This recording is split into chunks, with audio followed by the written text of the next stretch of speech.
The entry-level small car space is a tricky one to master, as many have tried but failed. It is also the fiercely guarded territory of Maruti Suzuki. The Alto then is the golden goose, and until now no one posed any kind of threat to this car. But when Renault rocked her with its Kwid, it was clear that if there is any car to challenge the Alto, then it is this. Renault Nissan went with a clean sheet of paper and designed a small car with an entirely new approach, which has helped Renault to be the fourth largest car maker in India.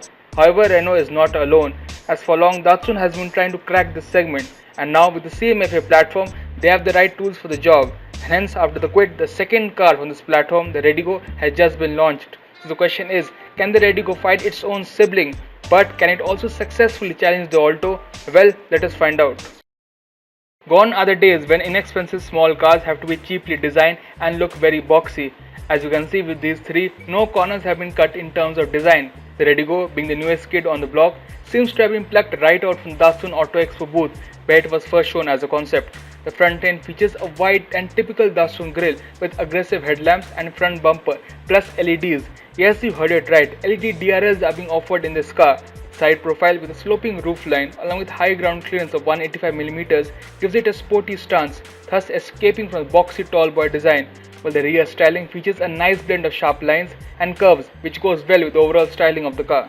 This has been styled completely differently from the Renault Kwid despite being based on the same platform.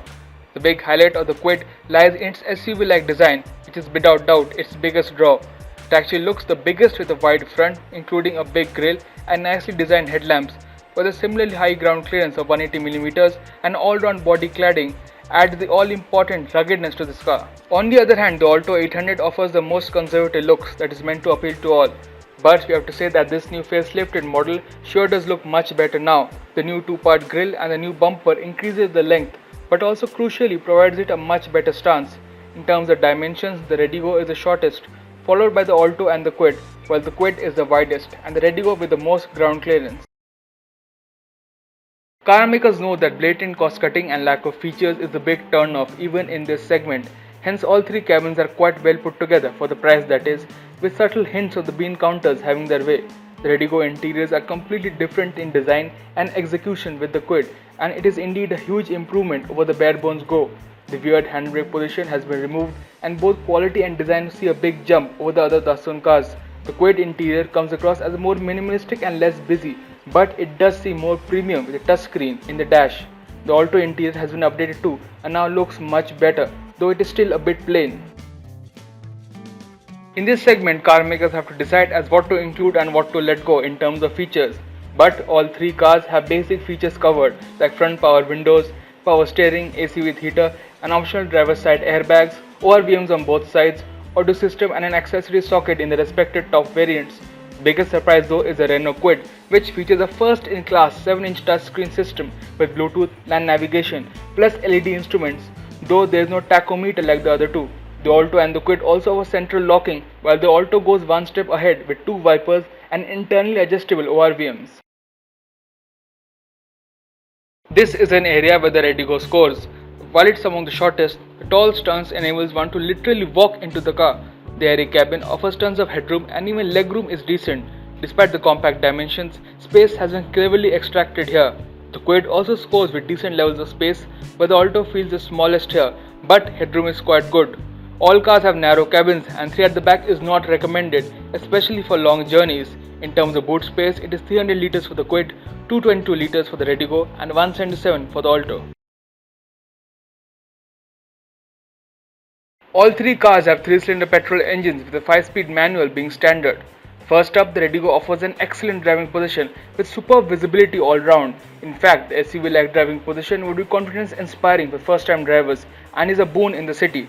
As you know, the redi-GO shares the engine with the Kwid and it's a 799cc 53 bhp motor with 72 Nm of torque. Both the Kwid and redi-GO have familiar characteristics with a 3-cylinder vibrations at idle which goes away at higher revs.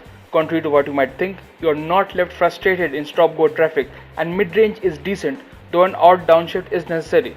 The Alto with 47 bhp though has the best engine here in terms of performance and smoothness and overall has an edge in terms of driving experience. The power delivery is smoother and more consistent, plus the gearbox is the most precise of the three. Thus for handling the urban jungle, all three offer enough, but these are not confidence inspiring at big highway speeds. Still, the Alto gets the best steering here, being not so overly light like the others. As said earlier, the redi-GO is the easiest to drive in the city, while the Kwid gets the best ride, with the Alto not far behind.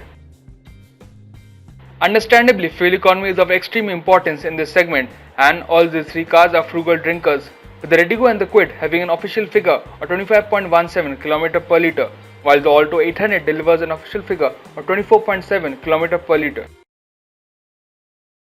As you can see, all these three cars have their fair share of strengths and weaknesses. Datsun is hell bent on making the redi-GO a big success, and there's a lot to like about it, namely the design, space and its high driving position. Datsun also promises the lowest cost of ownership, plus do note it is the cheapest here too. The updated Alto 800 on the other hand is a big improvement too, and is a crucial one, especially with new competition coming in. Its core strengths remain like the vast Maruti sales network and the loyalty that the company enjoys. It also scores with its engine and overall performance. What about the Kwid? Well, just like the redi-GO, it has design among its main highlights, but it also brings in unheard of features at this price.